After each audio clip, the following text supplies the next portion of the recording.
अस्सलाम वालेकुम। आज हम बात करेंगे टाइप्स ऑफ थिंकिंग के बारे में। मेरी पिछली वीडियोस भी आई होप कि आपने देखी होंगी ब्रेन से रिलेटेड। आज मैं बताऊंगी कि कितनी टाइप्स की थिंकिंग होती है और कैसे हम अपनी थिंकिंग को यानी इस्तेमाल करते हैं हम अपनी डेली लाइफ में। अपनी थिंकिंग को किस तरह और किस वे में इस्तेमाल करते हैं और उसकी कितनी ही टाइप्स हैं, वो सारी टाइप्स आज आपके साथ शेयर करूँगी। फर्स्ट टाइप अगर हम देखें तो critical thinking, creative, analytics, abstract, concrete, systematic, reflective.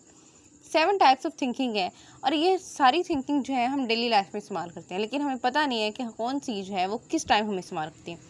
अब इनकी जो डेफिनेशन है वो अगर आपके साथ और एग्जांपल के साथ आपके साथ शेयर करूँ तो क्रिटिकल थिंकिंग क्या होती है।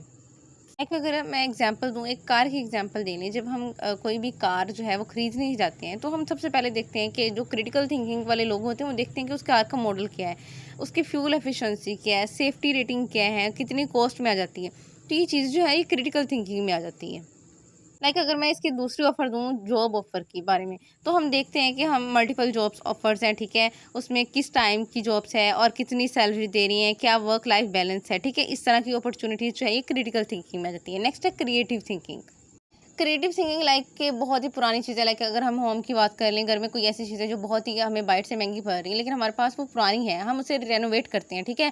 उसे एक नए अंदाज़ में, नई शक्ल में, ठीक है, उस चीज़ को बना लेते हैं, उसका लुकअप चेंज कर देते हैं, तो ये हमारी क्रिएटिव थिंकिंग में आ जाती है। लाइक अगर कुकिंग की एग्जांपल दूँ तो कोई एक डिश को किसी दूसरी डिश में चेंज कर देना, ठीक है? और नई डिश तैयार कर देना, इस तरह की। नेक्स्ट है एनालिटिक थिंकिंग। एनालिटिक थिंकिंग में हम क्या करते हैं, हम कोई भी चीज़ है, कोई भी हमारे में पास प्रॉब्लम आ गया, हम उनके जो सॉल्यूशंस हैं उसको छोटे-छोटे पार्ट्स में हम डिवाइड कर लेंगे उस प्रॉब्लम को और उसके सॉल्यूशंस हम फाइंड करेंगे। ये नहीं है कि एक बहुत बड़ी प्रॉब्लम है उसको बड़ा ही सोचेंगे, नहीं, हम उसको छोटे-छोटे पार्ट्स में डिवाइड करेंगे, फिर उसको सोचेंगे कि इसका हल कैसे निकालना है। इसमें हम अपनी लॉजिकल रीज़निंग भी इस्तेमाल करते हैं, ठीक है? सिस्टमैटिक एनालिसिस इसे कहते हैं। एक जैसे एक चार्ट नहीं बना लेते कि इसका हम सॉल्यूशन कैसे निकालेंगे, पहले ये करेंगे, वो करेंगे, फिर हमारा जो है एंड पे ये रिजल्ट आएगा। तो एक कोई भी प्रॉब्लम है उसको हम बड़ी नहीं समझते, उसको हम बहुत छोटी करके देखते हैं। नेक्स्ट है एब्स्ट्रैक्ट थिंकिंग। एब्स्ट्रैक्ट थिंकिंग में अगर हम लाइक एक मैं अगर आपको किसी रूम की एग्जांपल दे दूँ, तो हम जब भी रूम को डेकोर करते हैं हम देखते हैं कि कैसा रूम होना चाहिए, इसमें हमारा मूड कैसा होना चाहिए, लाइक उसकी लाइटिंग कैसी हो, उसमें हम रिलैक्सेशन फ़ील करें, ठीक है? उसकी कलर स्कीम कैसी होनी चाहिए, उसमें फर्नीचर कैसा रखना चाहिए।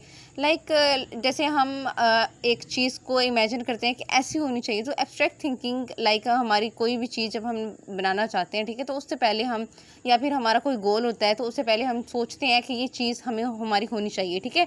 उस चीज़ को जो सोचना होता है उसे एब्स्ट्रैक्ट थिंकिंग कहते हैं।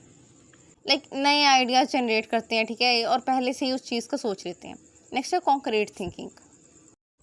कॉन्क्रीट थिंकिंग में होता है कि इंसान का जो फ़ोकस होता है, जो उसने काम करना है, लाइक उसने अगर कुछ खाना बनाना है तो उसके तमाम इंग्रेडिएंट्स वो रखेगा, ठीक है? उसमें क्या-क्या ऐड करना है, कितनी देर उसे पकाना है, ये सब चीज़ें वो सोचेगा, ठीक है?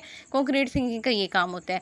और इसमें अगर लाइक अगर कहीं पर जाना है, अपॉइंटमेंट है, तो वो डेली उस शेड्यूल को देखेगा कि इस टाइम पे मैंने जाना है, उस टाइम को वो मैनेज करेगा और उस टाइम पे टाइम निकालेगा, ठीक है? नेक्स्ट है सिस्टमैटिक थिंकिंग। सिस्टमैटिक थिंकिंग में होता है कि लाइक अगर हमने ट्रैवलिंग पे जाना है तो हम सबसे पहले उनकी चीज़ों का हम रेडी करेंगे, क्या चीज़ें हमें ज़रूरत है, कितना बजट होना चाहिए, उसमें क्या-क्या हमने चीज़ें लेके जानी है, ठीक है? क्या चीज़ें हमने छोड़नी है, क्या चीज़ें लेके जानी है। और अगर हम हाउस होल्ड की बात करें, हाउस होल्ड चोर्स में हम डेली के टास्क यानी हमारे वीकली में कितना हमारी चीज़ों की ज़रूरत है, ठीक है? और फैमिली मेम्बर्स में कितनी हमारी चीज़ें जो है मंथली में एंड हो जाएँगी, ये इतनी चीज़ों में हम कंप्लीट कर सकते हैं। नेक्स्ट है रिफ्लेक्टिव थिंकिंग। रिफ्लेक्टिव थिंकिंग में आएगा कि लाइक अगर हमने कोई प्रोजेक्ट है वो उस पे काम कर रहे हैं, हम देखेंगे कि इसका क्या रिजल्ट आएगा, कितनी इसकी स्ट्रेंथ होगी, क्या इसके फ्यूचर में इस प्रोजेक्ट की कितनी ग्रोथ होगी। तो ये चीज़ें जो है ये रिफ्लेक्टिव यानी हम उसको रिफ्लेक्ट करके हम अपनी थॉट और एक्सपीरियंस के साथ उसको देखते हैं।